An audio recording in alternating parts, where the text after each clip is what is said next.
Hello, and thank you for joining us today. My name is John DeVoe, and I'm the Director of Strategic Partnerships for the FBI National Academy Associates. For those participants who may not be familiar with the FBI NAA, we are a nonprofit international organization of over 14,000 senior law enforcement executives. The FBI NAA is dedicated to providing our communities, states, countries, and the law enforcement profession with the highest degree of expertise, training, education, and information. We are the strongest law enforcement leadership network in the world, and we're dedicated to strengthening the rule of law throughout the globe. Today's presentation is entitled Reducing Risk and Workload, the Impact of Automated Body Cameras on Police Work. I'd like to thank our FBI NAA Strategic Alliance partner, Utility, for their continued support, partnership, and commitment to law enforcement by sharing their expertise with our FBI NAA members and constituents. And now, without further ado, it's my pleasure to introduce to you our partners from Utility for today's webinar. Back to you.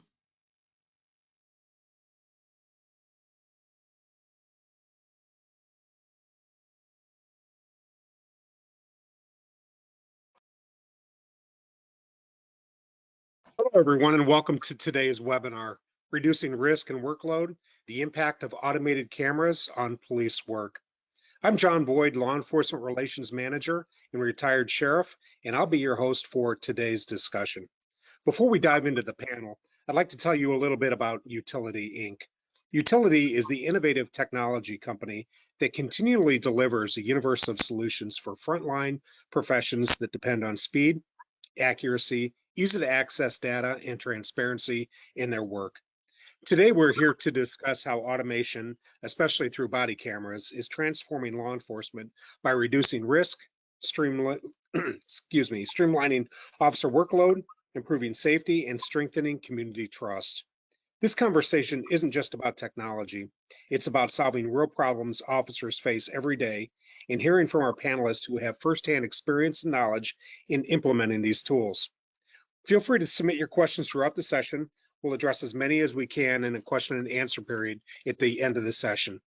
We have a fantastic panel of experts with us today, and I'm really excited about our conversation. So let's start by meeting each of them and learning a little bit about each of our panelists. Chief McIntyre, let's begin with you, and if you could briefly introduce yourself and provide some background on your work at the Valparaiso Police Department. Good afternoon, everyone. My name is Andrew McIntyre. I'm the Chief of Police at Valpo PD in Northwest Indiana. We're approximately 40 miles, give or take, from Chicago. I've been with the department for a little over 15 years, have held several positions. Started my career in patrol, was promoted to undercover narcotics detective. From there, I transferred to our regular detective bureau, worked everything from a simple shoplifting to a homicide. From there, I was promoted to sergeant, returned to the road for a short time before returning to the detective bureau as a supervisor. Was appointed captain of investigations, where I oversaw our day-to-day operations of our detective bureau, our drug unit, our school resource officers, our IT division, and our evidence custodian. And then from there, appointed chief of police. I have a bachelor's degree in criminal justice from Indiana University, and I also attended Northwestern University School of Staff and Command. Thank you, Chief McIntyre. Appreciate you taking time to join us today. Raymond Harrison, we appreciate you joining us as well from the Utility headquarters. You could give a little bit of background about yourself as well. Yeah, hey, thanks, John. So Raymond Harrison, Vice President, Product Management. I've been at Utility, just a little over 2.5 years. And this role in product management, if you're not familiar with it, essentially what we're doing is, myself and my team, we look at law enforcement and try and understand what are the roles within the job where we can then go back and apply technology in ways that will, enhance safety, improve efficiency, and overall make the tasks and jobs much easier, where we can go apply technology. So I've been doing this overall 20 plus years, a large portion of that within the telecommunications industry. So things like mobile applications, using secure connectivity to move data around, drive efficiency for workforces, been handling these types of concepts for many years. Educational background, got a bachelor's in industrial engineering at Georgia Tech, an MBA from Duke University, and very excited to be with you today. Thank you, Raymond. We're glad that you're here with us. And Lieutenant Cameron Kovacs joining us from the state of California. Lieutenant, thanks for joining us. Thank you, Sheriff Boyd, and thank you, Utility, for including me in this conversation. I've been in law enforcement for a little over 28 years. Started my career in the mid-90s with the Los Angeles Police Department. While with that large agency, I got exposed to some of the most culturally diverse communities in this nation, if not in the world, and just great opportunities to work at different assignments, from working narcotics at the divisional level to organized crime at the more regional level, and then ultimately ended my time with the Los Angeles Police Department working their counterterrorism task force, dealing with the aftermath of 9/11. From there, I transferred my family to Northern California to kind of slow things down and raise some kids in some slower paced atmospheres. Continued my career with the Chico Police Department, which is quite a bit smaller, small college town, but continued to work in the idea of developing others. So became a field training officer, a firearms instructor, and really started to focus in on how to better my fellow officer, better our department in the service that we're providing in that community. In 2018, there was a devastating fire that swept through the town of Paradise. That was our neighboring community, and our agency, along with many other agencies, responded to assist the Paradise community in the aftermath of that fire. And during our closer relationship in that tragic event, my heart really began to be drawn to the idea of helping Paradise get back on its feet and continue in a positive direction. So in the early 2020, I applied for a position with the Paradise Police Department as a patrol supervisor, with really a focus on not just redevelopment, but developing some practices and some methods of going forward in the future in a strong, positive way. And in late 21, I was promoted to a lieutenant of operations, where I continued to make those efforts into creating just a new, stronger department going forward. Well, thank you, Lieutenant, for joining us today, and for all our panelists. We appreciate that you're providing us with your knowledge, your expertise, and your experience as well. But before we dive into the conversation, we want to hear from our audience. And we want to take a quick poll to understand some of the challenges that our agencies that are with us today are facing.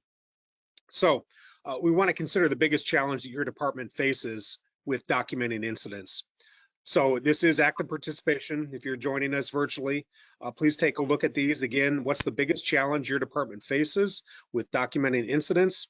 Is it capturing accurate records in high pressure situations, reducing time spent on paperwork, resolving public complaints with solid evidence, or gathering reliable evidence for investigations? If we can take just a few seconds to determine which is the biggest challenge that your agency faces, and would like to discuss it.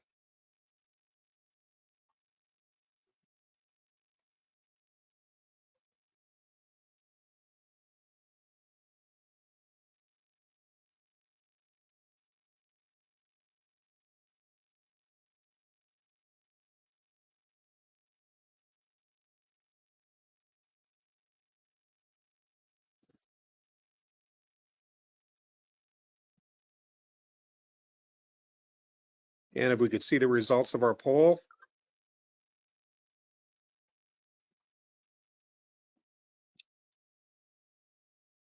It's interesting because I took this myself, having recently retired from law enforcement, and I thought that probably the most frequently answered response would be capturing accurate records in high pressure situations.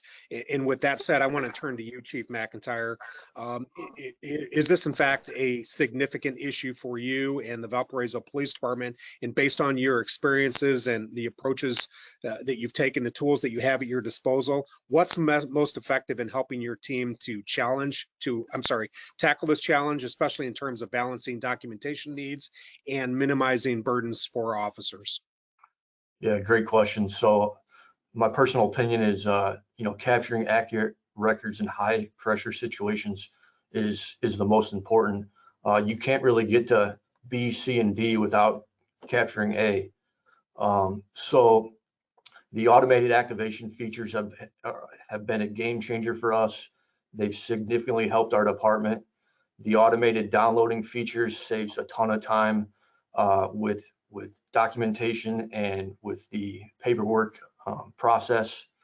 We have instilled the importance of using body cameras for the safety of our officers and for the public as well. So my opinion is capturing accurate records in high pressure situations is the most important.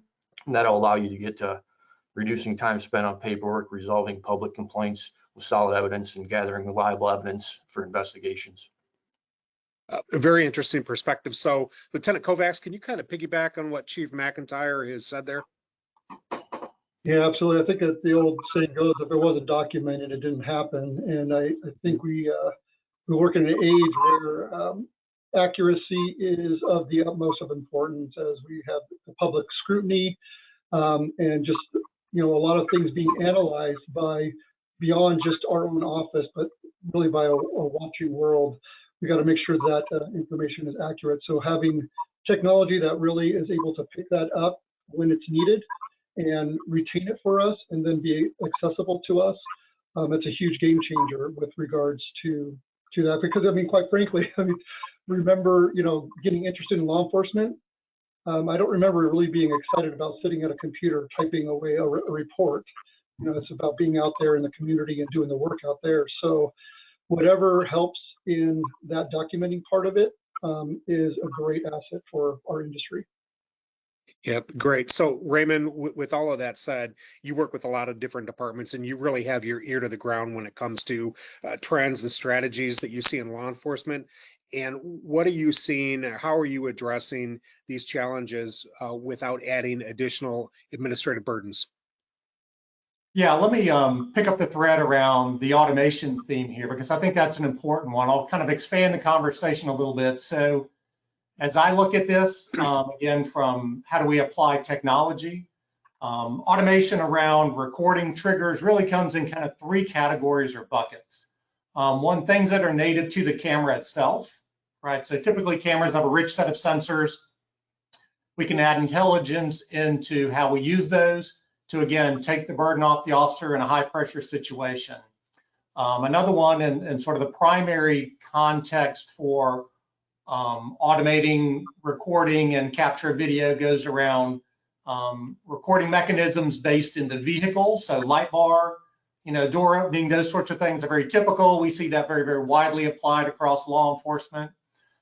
Third bucket, and this one is really an interesting one from my perspective, is more system-wide tools and techniques for using information to go in and, again, automate the recording function around body cameras and even in-car videos. So think of this as the ability to use geofencing and things like that. So where an officer is going to be for an incident, right? We've got that information from the CAD call. So we can actually do things like setting up real-time geofences in and around that incident. So as folks ingress, egress out of that, we make sure that all their technology activates, it's recording the proper information when it needs to, without the officer having to be, fully aware of that, and sort of operating the button and turning it on and off and things like that. So those are kind of the three big categories around how we see how we're able to use technology to apply that to this automation challenge.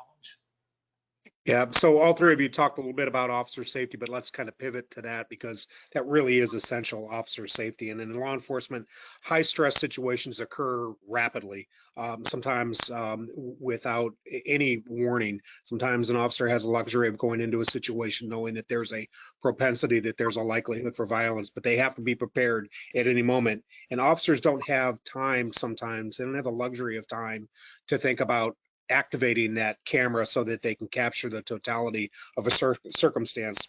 So automation helps to ensure that critical moments are captured without requiring officers to manually start or stop that recording, allowing them to focus at the task at hand and maybe an adversarial contact that they have. Chief McIntyre, how are automated triggers such as body cameras that activate when lights or sirens are engaged, how is that impacting the safety of your agency? Yeah, it's made safety much better for our agency. You know, the automated triggers are customizable to both the individual officer and the department as a whole. So we've experimented with many of the triggers available, and we've settled on the light bar trigger and the crash sensor. With these two triggers, it's rare for us not to have incidences that are not recorded. So take the light bar trigger, for example. The activation of the main light bar trigger not only activates the in-car cameras, but also our body cameras. This ensures complete documentation of the incident, including the response and arrival to the incident. We've had several situations where the response and the arrival were critical parts of the incident that we needed to capture. The light bar trigger ensures that we get a complete picture of the incident without burdening our officers as well, with the responsibility to manually activate the body camera upon arrival. So in some situations, it's almost impossible to be able to turn that on yourself. Sometimes with only a fraction of a second to act, we don't want our officers to think about activating a body camera, especially at the cost of safety. These crash sensors also have come in very useful for us. Coupled with a 30-second pre-record, we've also proven that to be incredibly important. This has provided us with information needed to understand our officer-involved crashes, most which have been proven to not be our officers' fault. So these activations have definitely improved our safety, and we're really enjoying using this technology. Great. And so, Lieutenant Kovacs, given your experience and what your department is using in regards to handling a range of different incidents, how has automation helped your officers stay safe when managing these rapidly evolving situations? Yeah, well, as we know, reaction time is really changed, or has it can be improved or reduced in the amount of variables that we introduce to those decision-making times. And so I think just in the idea that we have technology that can to do some of these variables on its own without us even thinking about it, frees up that officer to make those critical decisions, or making those, those objective, reasonable decisions in a critical moment. So if I don't have an officer that doesn't have to think about one more task to do, whether it's doing a normal traffic stop or contacting, a subject in an investigation, then they can rely on those other muscle memories to be able to do what they need to do, like drawing or using that force that's necessary, or turning that light bar on. I mean, just a traffic stop alone, there's so many steps to that. If you've ever taught a new officer how to do a traffic stop, I mean, just if you add one more variable to that, it increases their reaction time to where they could miss something or be too slow about reacting, and that's huge. And as an administrator, and just to those out there, I would encourage, look for ways to reduce those variables so the officers can make those decisions when they need to make them. Right. I think, Lieutenant and Chief, wouldn't you agree that you rest a little bit easier at night knowing that you've got automated triggers and it's not necessarily up to the discretion of the officer, that it just does it on their behalf?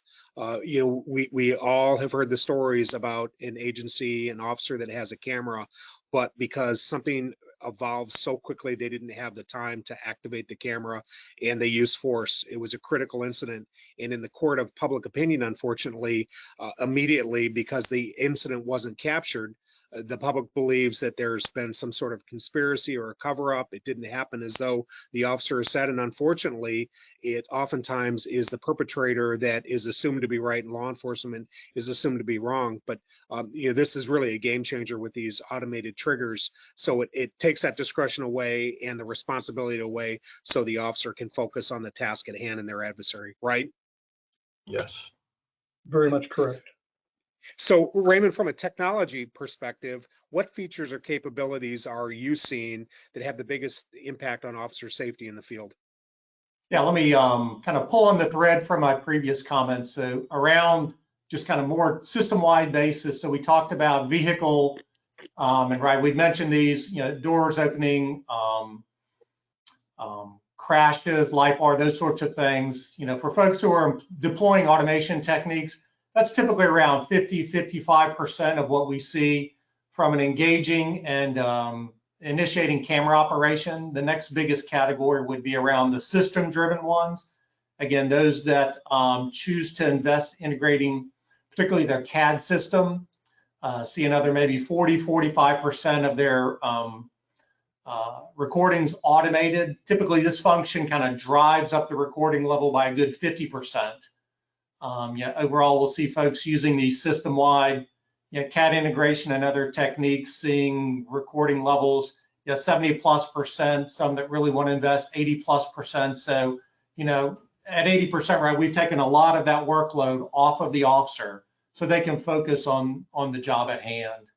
That point of last resort, so to speak, maybe that's not the right term, but the tools and techniques within the camera. So, the accelerometer can tell the officer is now in a foot pursuit, activating the camera, right? That's probably, the last thing I would think about as an officer if I'm in a foot pursuit is, do I need to push the button and start the camera? These things, can and should just automatically start.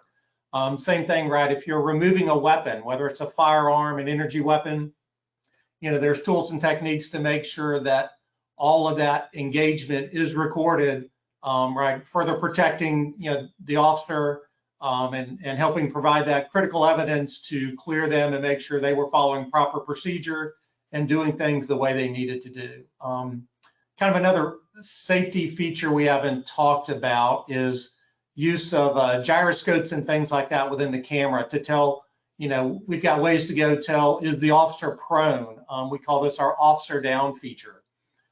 So this gauges the position of the officer, and after a certain amount of time, sends out two types of warnings. One is a local alert to the other officers in that proximity. So this is sort of a call to help, if you will, to alert them that somebody may be down and in trouble. It also sends, we got the ability to send alerts into the command staff. And with real-time GPS tracking, right, we know where that officer is. And that further, provides the ability to send help and, provide that officer what he needs to make sure he or she is safe and gets home at the end of the day. And, excited to say this particular feature has impacted folks and literally saved lives. Yeah, absolutely. Those statistics that you provided, Raymond, were really very, very interesting.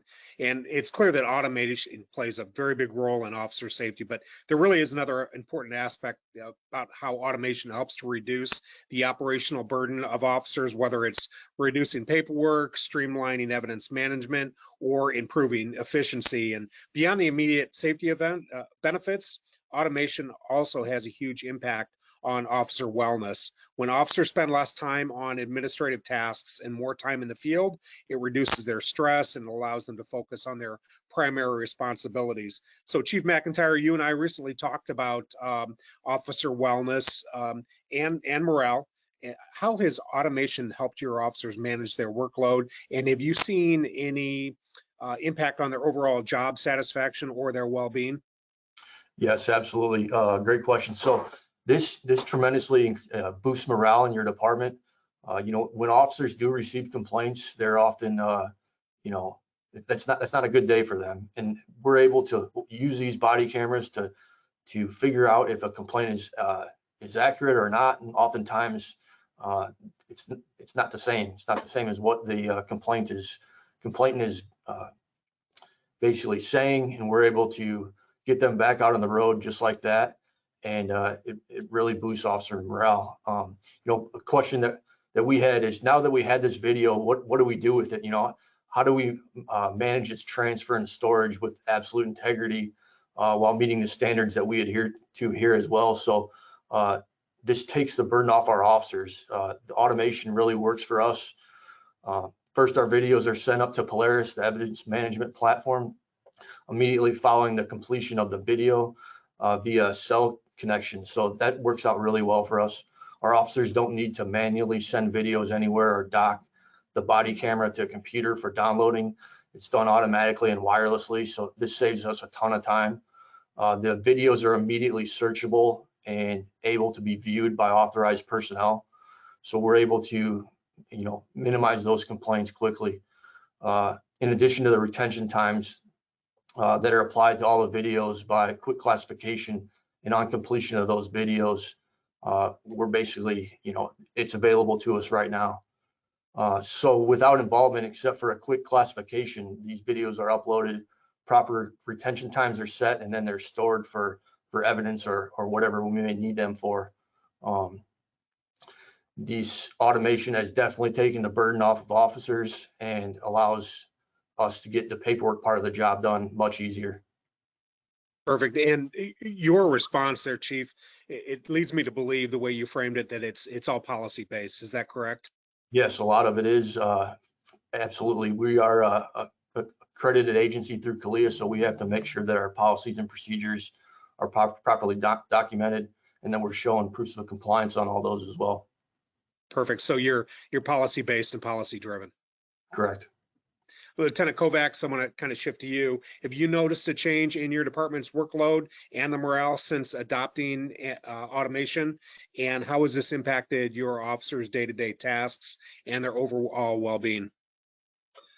Yeah, thank you. I echo a lot of what Chief McIntyre has spoken about, just in regards to some of the weight and the burdens that the officers carry when they don't know the resolution to, like, a complainant, or maybe a use of force, or just those kind of those high liability type of situations that don't happen all the time can weigh down on them. So getting that light shed onto those circumstances and those events quickly, to have a system to be able to not only capture it, but be able to put it in a place where it's easily accessible, makes a huge difference just in helping these officers feel like some part of that circumstance or incident is resolved, and they can at least sleep that night.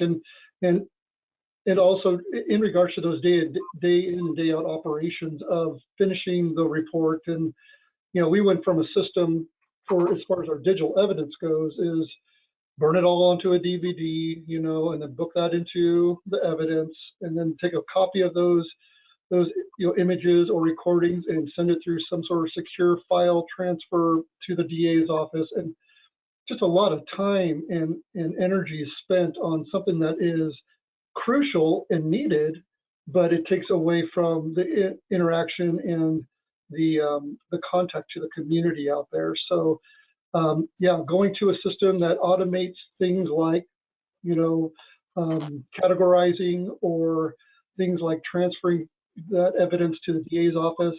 Now it's really quite literally 3 clicks, and the DA's office is getting everything that you have in regards to a case that you're working on. So huge in allowing these officers, 1, to get that done quickly, 2, get out into the community quicker, and 3, go home on time. Yeah, really, really good points that you bring up there. The efficiency aids in transparency. Does it help you also when there's an issue that you might not otherwise, from a law enforcement perspective, think that it was a major incident, but by the time it reaches social media, which is very quickly, it is. And in the court of public opinion, your transparency by being able to immediately retrieve that information and getting out in front of the issue is kind of like ripping the Band-Aid off, and you control the message. Has that been beneficial with your agencies, being able to be so efficient with handling this? Yes, absolutely. Yes, 100%. So Raymond, from your perspective, how does automation ease the burden of the officers, and what role do you think it plays in officer wellness? Yeah, both our other panelists did a fantastic job covering some key points. I'll kind of pick on a couple of things to extend the discussion. So I think Chief McIntyre talked about, sort of initiated his comments around how do you handle complaints from the public. So I'm beginning to see increasing use of things like automated transcription. So right, we can, you can take the audio track of any video, automatically transcribe it. And when I say transcription, this is not the court-ready transcription. Mr. Smith said that, Mrs. Smith said this. It's really more of think of this as an efficiency tool for law enforcement. So you've got the ability to very quickly get the entire audio track transcribed. That now becomes searchable. So I'll maybe relate this to a conversation I had with one of our school resource officers. This chief complained that he'll get complaints from parents fairly regularly. Hey, the officer was rude to my child, just to pick an example. And I just shared with him, you do know you can go transcribe that audio, keyword search it. Hey, if the parent said he said, gobbledygook, now you can go search on that term and it's in the video. All right, you need to go coach your officer. It's not in the video and you've got a clear, fast, easy way to respond, in this case to the parent, by using this efficiency tool of transcription just to speed through the video review portion. Another thing I'll mention, this is a little more of an emerging capability, is the ability to go in and apply a variety of different artificial intelligence type capabilities to, as you're going in and reviewing video, maybe begin to locate objects of interest. Could it be a person, a backpack, maybe a vehicle? So, more and more looking at ways to go add efficiency into the video review process. So let's say it's a truck and we've got, some video captured, and to speed and highlight where did trucks appear in the video, you can begin to apply AI tools like that. They'll highlight, and I'm going to make this up, at minute 1, 3, and 5, a truck appeared in the video. Now the officer doesn't have to look at the entirety of it. They can snapshot onto those particular sections of the video, see if that looks like the vehicle of interest or provides them more information, and it helps begin to speed up that review and investigative type process. So newsflash, not all officers are comfortable with new technology, especially those that are in their twilight. And some departments, they face some resistance from officers when it comes to adapting and adopting new automated systems. They have concerns about privacy. They have scrutiny issues, or even being behind the learning curve a little bit. Chief McIntyre, have you had any challenges or concerns within your department when adapting and adopting these new automated systems? And then how did you address it? Yeah, so we've been using this technology since 2018, I believe. And initially it was a small hurdle for some of the guys that had started their employment without using this technology. For the newer officers, it's not a hurdle at all. They just are accustomed to using it now. But our officers quickly saw the benefits of having this type of evidence for their cases. It has led to several officer complaints being proven completely false. In terms of automation, our officers prefer it. They understand how automation benefits them. We went through a process of trial and error when it comes to what automation features work best for us, and we made adjustments just to get it right. For example, we initially started with a combination trigger that included the light bar and door opening.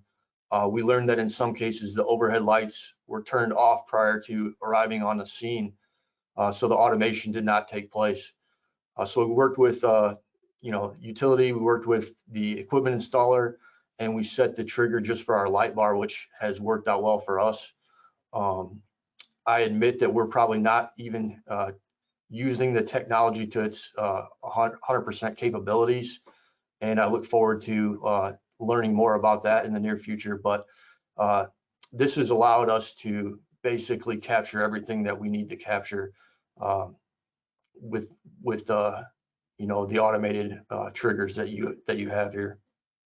Yeah, really good points. And so, Lieutenant Kovacs, did you face any similar concerns, and how did you work with your team to ease this transition?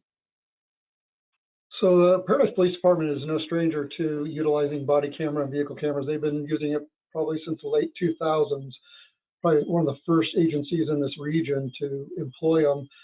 So the hurdles come when you change platforms, though. right? And you change, and the technology advances to where it's a, it's a new way of thinking, a new way of doing business. So, recently going to the utilities product, it was a bit of a hurdle to get over the new integration of it, and how it is communicating with so many parts of their job that, for us, it just took a lot of reminders, and we still use them. We've had it for 2.5 years now, and I still make regular reminders. And also the other part of that is ensuring that we have people like our supervisors assigned to and tasked with doing what I call, quality assurance or quality control, and looking at those random videos every once in a while and ensuring that, one, that the equipment's working right, and two, that it's being employed correctly. And those are helpful just in having those discussions at the street level of, supervisors with their officers. Hey, I noticed that you turned this off at that point. Maybe in the future, let's let that go longer. We want to see the totality of all those circumstances. So little things like that, reminders, I think go a long way. But of course, new technology, it's intimidating. But again, fortunately, our department is well versed in utilizing technology and was pretty acceptable in receiving a new platform too. It's really interesting because as I travel the country and talk to chiefs and sheriffs and administrators throughout the country, a lot of them look at body cameras, in-car cameras as an insurance policy. And, we don't like paying our automobile or homeowners insurance policies, our premiums. But boy, when we have a claim, it sure is nice to have that, right? And in law enforcement, the claim is oftentimes from the public, in which sometimes it can be very sensational, the claim that they made. But when a law enforcement agency is quickly able to resolve that by showing that there was no wrongdoing on the part of the officer, doesn't that go a long way for peace of mind for you and your officers? And doesn't that help with their buy-in? Yes, absolutely. Yes, absolutely. Yep. So Raymond, from your product perspective, how do you ensure that automated systems are easy to implement and that they address concerns officers may have about privacy or increased scrutiny? Yeah, let me, couple of points to cover here. So one, that's sort of the nature of my role, right, is to be able to put myself in the shoes of the user and say, how does this need to work? How can we make this more simple and easier for the user, more intuitive, if you will, which helps aid in the adoption of these new tools. I was going to pick up on a thread from Lieutenant Kovacs. He had talked about the need to go in and do supervisor revisions. So we're fortunate that our customers here, right, law enforcement, are very vocal and free with feedback, and we absolutely, listen to that with open ears and take that in and try and transform that into valuable new capabilities. So around supervisor review, for example, you could get a review video, maybe write it up separately, but it's much easier to do that within one system. So we've added tools, for example, to help you select randomly videos, have the supervisor review it, add their notes directly in the system that can then be delivered back out as a report. Again, kind of streamlining that workflow, in this case for supervisors, just making it a little bit simpler, go a little bit faster to help them save time and, try and do that in a very intuitive way. So it's, there's nothing intimidating about this particular capability to go in, kind of, learn it, begin to utilize it, wrap it into the operating procedures. And, from there, it's, just part of what you do and you just move forward. I'm sorry, Raymond, I didn't mean to step on your toes there. No, I was gonna kind of go into from this is a little more of an emerging area, so I'll kind of talk about it as a bit of a roadmap item. So a lot of opportunity, and I'm going to wander a little bit into the notion around just keeping this sort of confidential information secure. So a lot of promise held out by generative AI or large language models. So ChatGPT being the one I think a lot of people have the most familiarity with. So if you've ever used that, very powerful tool, very efficient It's fantastic for doing things like summarizing information. So if you're thinking about, I need to go write a police report, a lot of that information you can extract from the audio track of the video that's captured. So we're looking at ways to, and have built out in our testing, let's go transcribe all this audio and then apply this large language model summarization capability. One of the wrinkles in this, though, is right, this is sensitive information.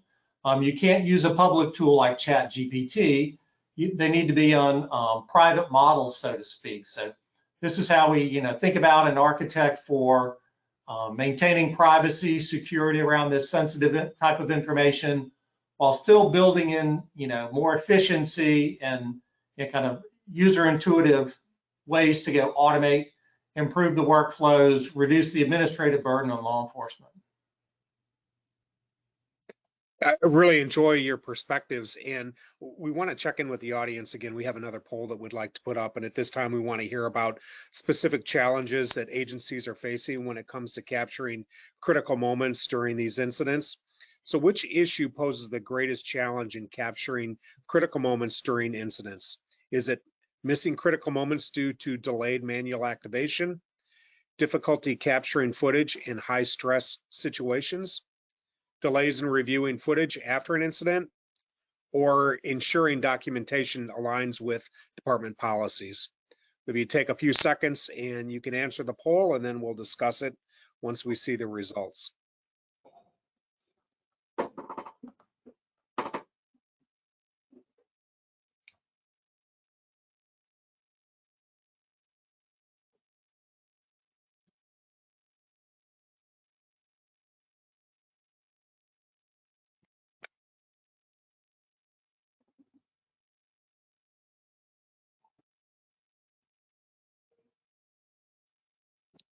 Interesting. Kind of what I thought. Missing critical moments due to the delayed manual activation. 70% of our respondents answered that that is the greatest challenge in capturing critical moments. So let's talk about that. Lieutenant Kovacs, how's your department address challenges in capturing these critical moments during these incidents? And have you found any particular strategies or tools that have been effective in ensuring that these incidents aren't missed? Yeah, thank you. So with the advancement of technologies and the automation of recordings being started and everything, we've really seen just a great reception to the idea that their equipment is doing its own work, and it's functioning on its own without them really having to intervene. Just going back to that conversation we had earlier in regards to reaction time and those critical moments, we're requiring these officers to make these sound judgment calls in the heat of a moment and in the stress of a moment. And for your equipment to do work unbeknownst to you or to your knowledge or whatever, that you don't have to think about it, it's a huge benefit for them to be able to accurately, assess the situation and react to the situation. And so, yeah, for our department, the idea that their body camera or their vehicle camera turns on because of their normal scope of work, that is a huge game changer for us and has benefited, instrumentally.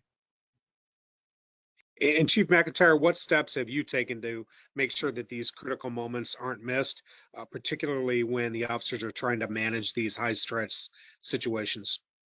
Yeah, I agree with everything that Lieutenant Kovacs stated as well. We here at the Valparaiso Police Department have implemented a policy in regards to body camera and in-car camera as well. Our officers know what's expected of them. We supplement that with the automation. So in terms of critical moments, the automation that we set covers most of the situations.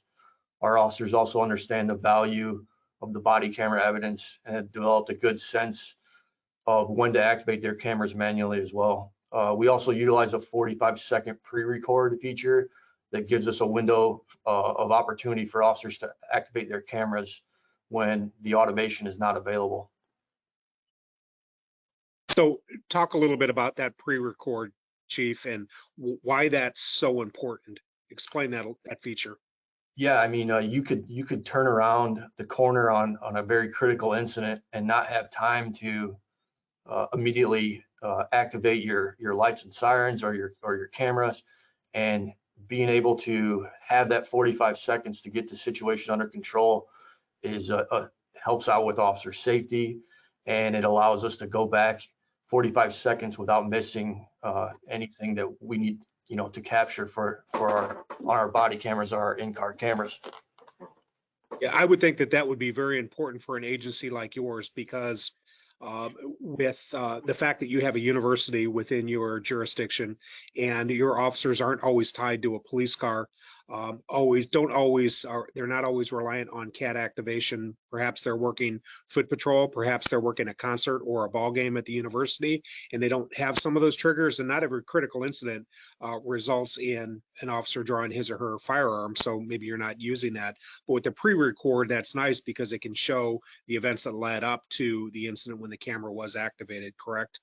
That is 100% correct. Yeah, we have a vibrant downtown area where our officers are doing a lot of bike patrols in the summer, a lot of foot patrols, like you said, concerts. We have 2 universities in our jurisdiction, so we're constantly out of our cars and out of our vehicles. And this equipment, definitely having that 45 seconds definitely helps out. It's been able to capture very critical things on our body cameras that we would have missed without that 45 seconds. Yeah. So Raymond, I had mentioned earlier that, for lack of a better term, you had your ear to the ground, your finger on the pulse. As far as best practices are concerned nationwide, what are you seeing in terms of making sure that these key moments aren't being missed by agencies that are utilizing these automations? Yeah, so just to emphasize the last point, pre-record, absolutely a crucial feature function, right? We see tremendously high utilization across our customer base for doing that. Reminder, right? Typically these are configurable time periods, whether you want it to be 15 seconds, 30 seconds, up to 2 minutes. In effect, that camera's always recording, it's always capturing that information. So when you go live on a recording, you'll be able to back up and make sure you fully captured all of the elements of what preceded that particular incident. On the, back to recording again, the ability to set that recording policy, right, is driven off of sort of a high degree of configurability within the platform that you use. So the ability to turn things on and off, get them, set, fine tune, critically important, right? Working with your service provider, folks like Utility to go do that.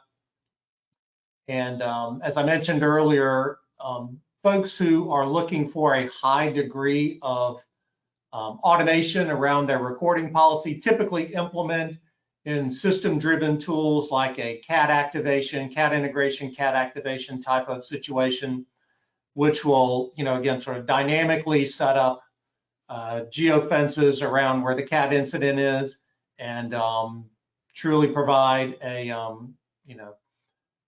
turn those cameras on and off based on just walking within that space, if you will, in the event of an incident. That said, the ability to manually activate will always be crucial. So we want to give you flexibility for making sure your camera works at any and all times when the user needs it to. Yeah, I'm certain that I'm saying the obvious here when I say liability is a huge concern for those in law enforcement, especially those in your position, Chief and Lieutenant. And automation plays a significant role in reducing it by ensuring transparency and providing solid evidence during critical incidents. At the same time, it helps to build trust within communities by showing accountability. Lieutenant Kovacs, I'm interested, how's the use of technology helped your agency reduce liability, but also building the trust with the public that you serve?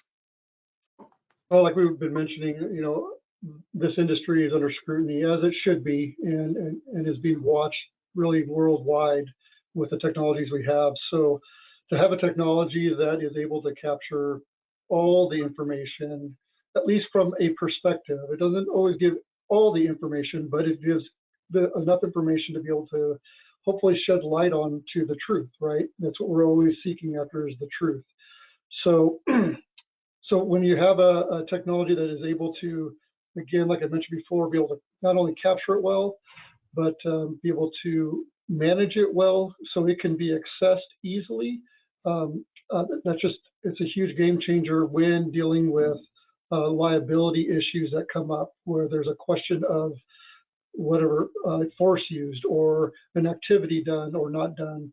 That type of technology is able to be retrieved, reviewed, and then being able to, again, show that community, show that watching world that here's the truth behind what these statements are all about. And so it helps you to control the narrative, correct? Absolutely. And show the totality of the circumstances rather than a portion of video that's been edited to support another person's narrative. There you go. Yep, that's exactly it. Yeah. So Chief McIntyre, how has this increased transparency through the use of automated body camera systems impacted your department's relationship with your community? Yeah, you touched on a lot of things that I planned on touching on. Transparency is very important to our department. We've all seen situations where a part of an incident was captured on a cell phone. Social media has dictated the narrative of the incident in a deceitful way. If a department has a body camera and fails to activate the recording, obviously the suspicion of wrongdoing grows tremendously. So with automation, we are far more likely to have an incident captured on camera. It's very rare that we don't. This gives the public the opportunity to see and understand law enforcement actions, as well as, as it gives us an opportunity to present our narrative of the incident, which leads the community to having a better perspective and more accurate opinion of the circumstance. Right. Raymond, what features of the automated systems are most effective helping these agencies reduce liability, but also building trust with the communities that they serve? Yeah, we've hit on some good ones. I'd circle back to this notion around use of transcription, right? And this is really for the law enforcement agency to be able to review video quickly, find the critical moments of that engagement or interaction with the public and kind of get to the truth. Hey, this is what happened. This is what didn't happen. It's a tool to help you do that just faster and more efficiently. Wanted to kind of interject another topic. Another point here. This is probably a little more around officer safety, but we hadn't touched on the use of live streaming around these body cameras, a very powerful feature. We find a very high utilization of this by our customer base for just a wide variety of different reasons. Some of those are absolutely officer safety related, right? You may have one individual sort of going into a rural area by themselves, for example.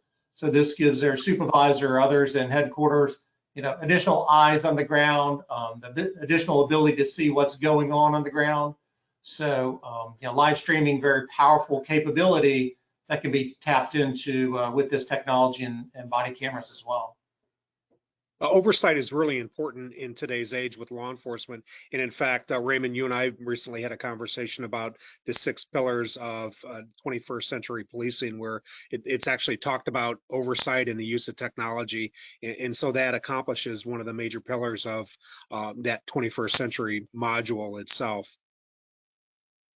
Absolutely. So this wraps up the main portion of our discussion, and would like to take some time to answer some questions that our virtual viewers may have. So please go ahead and start submitting your questions so we can get to as many of them as we can. We only have a few minutes left, but while we wait for the questions to come in, I just want to ask the panel, looking ahead, what's one area of automation that you think could evolve further to meet the needs of law enforcement? Chief McIntyre? Yeah, so I look forward to integrating dispatch calls with automatic activation by the proximity of the call based on GPS and the CAD integration. I know you have that technology available. We're in the process of transitioning CAD systems right now countywide, but I really look forward to using that. I think that will be a great tool for us as well. And then, like Raymond touched on, bringing AI into this to translate, dictate, that type of technology that can really help us as well. So those are 2 things that I look forward to utilizing here in the near future. Great. Lieutenant? Yeah, I think some of the things that Raymond did touch on in regards to like transcription abilities and be able to pull out maybe even a narrative for a report. That's an exciting idea. Of course, like I said, like he mentioned, there's obviously some wrinkles I'm sure that have to be ironed out in that, but if we can reduce that time for officers to be sitting behind a computer, I'm a huge proponent for that. Yeah, absolutely. Keep them out in the field, right? Absolutely. Yeah. Yep. Reduce their response time. The public enjoys seeing them in their beats and in their districts. That's really important. So Raymond, what are your thoughts about that? We're very early in the stages around application and use of AI. I think, right, the creativity of our users and our technologists, we're going to find more and more uses, which will just serve to lower the administrative burden on our law enforcement personnel, make them more efficient. We're early stages. I'm very excited about the possibilities. Perfect. So I don't know if we have any questions that have come in as of yet, but if we do, I'd like to transition to those and we can ask our distinguished panel the questions.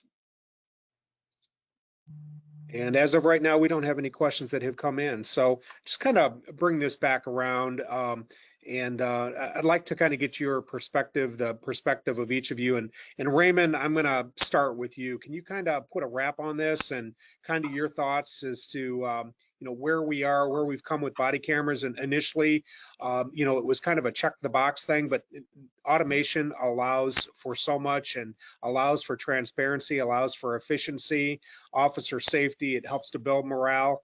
But there are greater things that are going to come in the future with these automated systems. What are your thoughts? Yeah, regarding the automation, again, sort of philosophically, we believe, never have an officer do something technology can do for them. And use of automation is certainly one, right? Cameras have grown tremendously in their sophistication, right? They've added new sensors, computing power, communications capabilities. They'll continue to evolve in that manner, which will give us the opportunity to add, yet more additional and beneficial triggers and officer safety features for those just very critical frontline employees. Great. And Lieutenant Kovacs, do you have any final thoughts?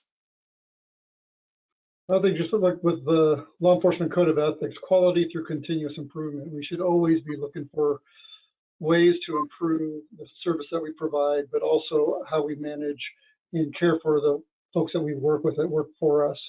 So when we have technologies that can improve those two different aspects of the job, I'm totally for it. Perfect. I like that. Chief McIntyre? Yeah, so real quick, because I know we're running out of time, we had an officer involved shooting in April. And the first question that I asked was, did our officers have their body cameras on? And it involved officers from 2 different agencies. All 5 officers involved had their cameras on. This was a game changer for this investigation because it showed everything that had taken place. If you don't have these, I would urge you to get them. It's going to make your job so much easier. It's going to make your agency more professional. It's going to help you out in the long run. Totally worth the investment. Yeah, and I had followed that incident kind of on social media and local media as well. And there was a respected member of your community that was kind of trying to paint a narrative against the professionalism of the law enforcement, their decision, and exactly what happened. And your footage that was captured using our platform really helped to exonerate the officers and help to keep the shield shining very brightly with the Valparaiso Police Department, correct? Absolutely, 100%. We were definitely in a situation where we had one individual that didn't know the whole story, and we were easily able to put that to rest very quickly. So it worked out very good for us. Very, very good. Perfect. And I want to thank the 3 of you for joining us here today. It was a great discussion. I certainly have learned a lot, and I know our audience has learned a lot as well from the best practices, your experience, and your expertise that you brought with us. So thank you for taking the time to join us. And if you have any questions, you'd like to learn more about these solutions and how they can work for your agency, please feel free to email us at info@utility.com. That's on the screen. Again, it's info@utility.com. You can also scan the QR code that you see and schedule a demonstration or speak to a member directly of our team. On behalf of the entire team at Utility Inc., thank you for taking the time to join us today, and stay well, stay safe, stay vigilant, and we hope that we see you at our next webinar event. Thank you.